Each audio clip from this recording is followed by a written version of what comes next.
Non pensavo che si innescasse un putiferio e adesso ho realizzato che un putiferio si innesca. Un putiferio che non aveva preso in considerazione, così l'ingegnere Antonio Menegon, rientrato nella sua abitazione di Tezze sul Brenta dopo 23 giorni di buio, silenzio e disperate ricerche tra le ipotesi più cruente. Un allontanamento volontario su cui i carabinieri stanno indagando dopo aver ascoltato il 78enne superconsulente contro i velox irregolari.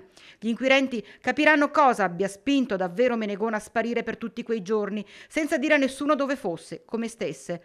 Si è allontanato perché era anche spaventato da quello che stava succedendo a seguito delle sue indagini, delle sue inchieste. È corretto questo? Sì, va bene, però questi qua dei profili di dettaglio eh, molto legati a una questione anche di suggestione della persona. Per carità, mi posso essere anche spaventata da alcune robe, ma non non è detto che fossero delle situazioni effettivamente di pericolo.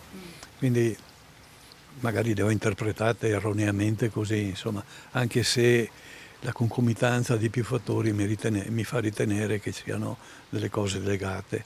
Adesso in questo caso lei ha attirato la sua attenzione, cioè l'attenzione delle persone su di sé nel caso specifico, ma anche per lei forse magari può averlo fatto anche perché l'attenzione venga posta su tutto il suo lavoro. Beh, in realtà il mio lavoro, diciamo così, l'ho già pubblicizzato sufficientemente. Quindi attraverso un paio di libri che ho scritto, credo di avere comunque scalfito la superficie. Poi se questa roba qua che è successa, no? E questo, diciamo così, attenzione legata a una situazione incidentale, no? Favorisce tanto meglio, però non era quello che era, non c'era una finalità di questo tipo, insomma, no. Lei è stato da una persona, da un amico in questi giorni? Adesso su questo tema ho già detto tutto. Ho detto anche ai carabinieri e mi sono riservato, siccome ci sono delle persone che mi hanno aiutato e che non hanno manifestato volontà di apparire.